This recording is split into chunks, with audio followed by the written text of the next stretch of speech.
আসসালামু আলাইকুম, সবাই কেমন আছেন? আশা করতেছি প্রত্যেকেই ভালো আছেন। আজকে আমি আপনাদের জন্য আরো একটি নতুন স্টাইলিশ আইডির ভিডিও নিয়ে চলে আসলাম। আজকের এই ভিডিওতে আমি আপনাদেরকে দেখাতে চলেছি আপনারা কিভাবে আপনাদের যে কোনো ফেসবুক আইডির প্রোফাইলে এই ধরনের স্টাইলিশ নেম সেট করবেন। তো আজকের এই ভিডিওতে আমি আপনাদেরকে এটাই 100% লাইভ প্রমাণ সহকারে দেখিয়ে দিব। আপনাদের যে কোনো ফেসবুক আইডির প্রোফাইলে স্টাইলিশ নেম সেট করার জন্য আপনারা ফার্স্ট অফ অল চলে আসবেন আপনাদের ফোনে থাকা ফেসবুক লাইট অ্যাপ্লিকেশনে। দেন ফেসবুক লাইট অ্যাপ্লিকেশনে আসার পরে আপনারা আপনাদের সে কাঙ্ক্ষিত ফেসবুক অ্যাকাউন্টটি লগ ইন করে নেবেন, যে অ্যাকাউন্টটিতে আপনারা স্টাইলিশ নেম সেট করতে চান। দেন লগ ইন করা হয়ে গেলে তারপর আপনারা উপর দিকে ডান পাশে দেখতে পাবেন থ্রি লাইন। এই থ্রি লাইনে ক্লিক করবেন। থ্রি লাইনে ক্লিক করার পরে স্ক্রল করে নিচে আসবেন। স্ক্রল করে নিচে আসলে দেখতে পাবেন সেটিং।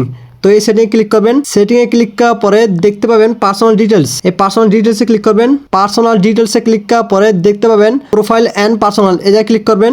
তারপরে আপনারা দেখতে পাবেন প্রোফাইল, এই প্রোফাইলে ক্লিক করবেন। প্রোফাইলে ক্লিক করার পরে দেখতে পাবেন নেম, এই নেমে ক্লিক করবেন। ক্লিক করার পরে আপনারা আপনাদের আইডি থেকে ফার্স্ট নেম এবং লাস্ট নেম দুটোটাই কেটে দিবেন। আপনাদের ফার্স্ট নেম এবং লাস্ট নেম দুটোটা কেটে দেওয়া হয়ে গেলে আপনারা এখান থেকে সরাসরি ব্যাক চলে আসবেন। ব্যাক আসার পরে এখন আমাদের প্রয়োজন হবে স্টাইল সিম্বল। তো আমাদের সেই স্টাইল সিম্বলের জন্য আমাদের চলে আসতে হবে নোটপ্যাডে। দেন নোটপ্যাডে আসার পরে আপনারা এখানে একটি স্টাইল সিম্বল দেখতে পাচ্ছেন। তো আমাদের মূলত স্টাইল সিম্বলটি প্রয়োজন হবে। আর এই স্টাইল সিম্বলটি আপনারা পেয়ে যাবেন আমাদের এই ভিডিওর ডেসক্রিপশন বক্সে এবং কি আমাদের এই টেলিগ্রাম চ্যানেলে। আর এই টেলিগ্রাম চ্যানেল লিংক আপনারা পেয়ে যাবেন আমাদের এই ভিডিওর ডেসক্রিপশন বক্সে। দেন আপনারা ফার্স্ট অফ অল এই সিম্বলটি পুরোটা কপি করে নেবেন। দেন আপনাদের কপি করা হয়ে গেলে আপনারা আবারও সেই আগে জায়গায় চলে আসবেন। আগে জায়গায় আসার পরে আপনারা আপনাদের পছন্দ মতো ফার্স্ট নেমে আপনাদের নামটি বসিয়ে নেবেন। তারপর আপনারা দেখতে পাবেন মিডল নেম। তো মিডল নেমে আপনারা প্লাস চিহ্নটি বসিয়ে নেবেন। তারপর আপনারা দেখতে পাবেন লাস্ট নেম। তো লাস্ট নেমে লাস্ট নেমটি বসিয়ে নেবেন। আপনারা আমার মতো আপনারা আপনাদের পছন্দ মতো ফার্স্ট নেমটি বসিয়ে নেবেন। তারপর আপনারা দেখতে পাবেন মিডল নেম। তো মিডল নেমে আপনারা প্লাস চিহ্নটি বসিয়ে নেবেন। তারপর আপনারা লাস্ট নেমে লাস্ট নেমটি বসিয়ে নেবেন। দেন বসানো হয়ে গেলে আপনারা এখান থেকে আবার সরাসরি ব্যাক চলে আসবেন। ব্যাক আসার পরে এখন আমাদের প্রয়োজন হবে আরো একটি অ্যাপ্লিকেশন। সেই অ্যাপ্লিকেশনের জন্য আমাদের চলে আসে গুগল প্লে স্টোরে। গুগল প্লে স্টোরে আসার পরে উপর দিকে দেখতে পাবেন সার্চ বার, এই সার্চ বার ক্লিক করবেন।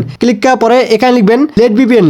লেট ভিপিএন লিখে পর সার্চ করবেন। সার্চ করার পরে আপনাদের সামনে ফার্স্টই এই ভিপিএনটি চলে আসবে। দেন আসার পরে আপনারা এই ভিপিএনটি ইনস্টল করে নেবেন। আপনাদের ইনস্টল করা হয়ে গেলে তারপর আপনারা দেখেন ওপেন। তো আপনারা এই ওপেনে ক্লিক করবেন। ওপেনে ক্লিক করার পরে আপনাদের সামনে এরকম একটি ইন্টারফেস চলে আসবে। আসার পরে আপনারা স্ক্রল করে নিচে আসবেন। আপনারা দেখতে পাবেন জাপান। তো আপনারা জাপানে ক্লিক করবেন। জাপানে ক্লিক করার পরে আপনারা এখানে ক্লিক করবেন। তারপর আপনারা দেখবেন স্টার্ট। তো আপনারা স্টার্টে ক্লিক করবেন। স্টার্টে ক্লিক করার পরে আপনারা একটু ওয়েট করবেন। আপনারা একটু ওয়েট করলে দেখতে পাবেন আপনাদের সে কাঙ্ক্ষিত ভিপিএনটি কানেক্ট হবে। সো দেখতে পাচ্ছেন আমার ভিপিএনটা কিন্তু অলরেডি কানেক্ট হয়ে গেছে। তো আপনাদের ভিপিএনটা কানেক্ট পর আপনারা আবারও সেই এক জায়গায় চলে আসবেন। আগে জায়গায় আসার পরে নিচের দিকে দেখতে পাবেন রিভিউ চেঞ্জ। তো আপনারা রিভিউ চেঞ্জে ক্লিক করবেন। এরকম একটি ইন্টারফেস চলে আসবে। দেন আসার পরে আপনারা 3 নাম্বারটা ক্লিক করে নেবেন। ক্লিক করার পরে নিচের দিকে দেখতে পাবেন সেভ চেঞ্জ। তো আপনারা এই সেভ চেঞ্জে ক্লিক করবেন। সেভ চেঞ্জে ক্লিক করার সাথে সাথে আপনারা দেখতেই পাচ্ছেন আমার নামটা কিন্তু জাস্ট না চেঞ্জ হয়ে গেছে। তো এখন আমি আপনাদেরকে আমার সে কাঙ্ক্ষিত ফেসবুক আইডি প্রোফাইল এসে দেখাচ্ছি।